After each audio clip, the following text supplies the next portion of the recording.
مبارک با پدر و خواهرش روزگار دختران افریقا را نقل می‌کند. او در کشور افیوپیا در یک نشست سازمان ملل متحد نماینده از تاجیکستان بود. مبارک برای جلب دختران دهات به مکتب سال گذشته از جانب سازمان ملل متحد عنوان ملاله تاجیک را گرفت.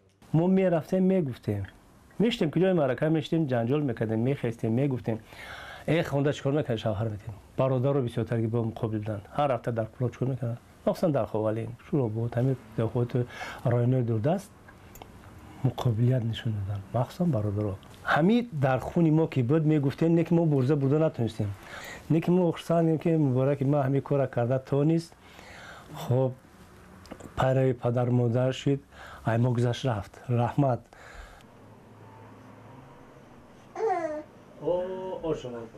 مبارک در عائله آموزگار به وی رسید. به جز او سه خواهرش هم تحصیل دیدند و در بخش‌های گوناگون فعالیت می‌کنند. به قول مبارک در موفقیت او خشت اول را والدانش گذاشتند. مادرم مخصوص که خودشان از دهات بودند اولین شده پدر خود را راضی کنوندند که اومده در شهر تحصیل خود را در مکتب عالی دوام دهند و مادرم درباره همدیهه‌های خود بسیار نقل می‌کردند روایت می‌کردند که چه خیلی دوگانه‌ها داشتند که بسیار با سواد بودند آنها در دل آرزو داشتند نقشه‌ها داشتند می‌خواستند که اومده در مکتب عالی مثل مادر من تحصیل خود را دوام دهند ولی به آنها اجازه نمی‌دادند مادرم در این باره بسیار نقل می‌کردند وقتی که من خرد بودم این را همچون یک خیال یک تصورات حس می‌کردم وقتی که مکتب میانه رو من ختم کردم خواستم که از نزدیک رفته از همین مشکلی دیدن نمایم با همون دخترانی که آنها بسیار میخوان تحصیل خود را دوام دهند با آنها از نزدیک شناس شوم و بعد از ختم مکتب میانه اولین میسی که من در نزد خود گذاشتم این جلب دختران به تحصیل بود. وقتی که مورد به صنف یک قدم میگذاشته یکمی سنتبر رفت به مکتب برگشته اومد بعد ما خیلی دخترای کلام بودیم که باش خیلی کردیم که همه گپا با مبارک میگفتیم کو بیام مبارک میگفتیم در جزدان تو چیست وقتی که ما جزدان رو میکشیم در جزدان مبارک لختک بود بعد ما شوخی کرده خندیم آخه نخو آدم لختک برد به مکتب کتاب دفتر میبره همان لختکا تا حاضر در جوانی مبارک ماندگیان اما لختکا با اون لختکا همون زمان خیر خوش کرده کتاب های خود را گرفت چقدر از تگ دل به خواندن شروع کرد. اینجا افتخارنامه و شهادتنامه ها را مبارک برای شرکت فعالانش در چاره‌بینی های سطح جمهوریوی و بین المللی صاحب شده است. او محفل خود را دارد میان بانوان سمینار و ترینینگ ها می‌گذراند.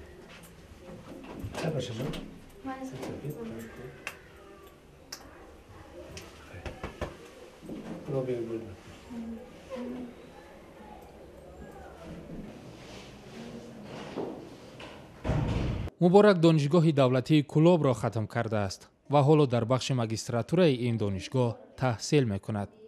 امروز او با دختران کورس اول درباره چی طور پیدا کردن جای کار سمینار می‌گذراند. این دانشجویان که اکثرا روستایی‌اند به حرف‌های مبارک با دقت گوش می‌دهند. من میخواهم که مثل اپای مبارک دختر جسور باشم و مثل آنها لیدر شوم. در دوام تحصیل من وقتی که به همین کارها دست دادم برای جلب دختران به تحصیل من بسیاری همکورسان من خود از دهات بودند و در بین آنها اولین شده من ترغیب و تشویق می بردم و بعد از گذراندن این سمینار مشورت ها برای آنها پسند آمد و آنها نیز خواستند که با من همراه شوند پیوست شوند و همین فعالیت را یک جای دوام دهیم. شماره ما بسیار شد بعد از خودم تنها بودم من نه تنها دوستانم دختران بودند که برای ترغیب جوان دختران به تحصیل کوشش میکردند تلاش میکردند همراهی من حتی پسران نیز بودند که از فاکولته های گوناگون آماده اشتراک میکردند و برای من فکر میکنم برای موفق شدن من همین دوستان به من کمک کردند.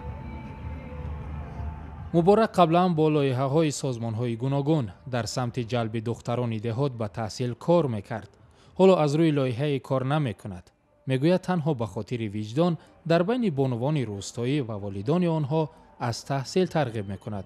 تقدیر و آرزوهای شیرین دختران دهات او را به این کار وادار کرده است. من با واسطه گیره کردن پدر من راضی کردم.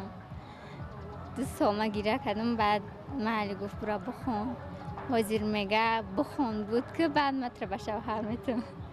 وقتی که من اولین شده با همون دختری که از ناحیه همدانی است و با وی هم صحبت شدم، مثل دوگانه بودیم. اون کس بعد از ختم مکتب میانه 2 سال بود که بیکار در خانه‌شین بودن و وقتی که من مهمانی رفته بودم به ناحیه همدانی، ما دوگانه شدیم و از قصه های خود نقل میکردم، از دوستان خود نقل میکردم. با یک هوس نگاه میکردم، میخواست من هم میخواد دوستا داشته باشم، من هم میخوام که رفته در شهر تحصیل کنم. من گفتم برای چی رفته تحصیل نمیکنی؟ گفتن که با من پدرم اجازه نمیدید. بعدا با پدرشون رفته هم صحبت شدم. پدر با یک مهر به همون دخترش نگاه میکرد و میگفت که اینقدر آرزوها داشته، من بیخبر بودم. و بعد از این پدر گفت که مرحمت میتونید که حجتهایت رو تیار کرده در شهر رفته، در شهر دوشنبه تحصیل خود رو دوام دهید. و دختر با یک خرسندی اشک از چشمانش جاری شد و هم آغوش کرد که رحمت پدر جان مرا اجازه دادید. آنها در عائله 8 نفر هستند، از 8 نفر یگان تا آنها معلومات عالی نداشتند. مبارک نخستین قدم‌های کوچک برای رسیدن به آرزوهای بزرگ را گذاشته است. او اندیشه دارد که دختر تحصیل دیده که فردا مادر می شود چراغ تاریک جامعه را روشن خواهد کرد، چراغ علم و دانش که یک جامعه سالم به آن همیشه نیاز دارد.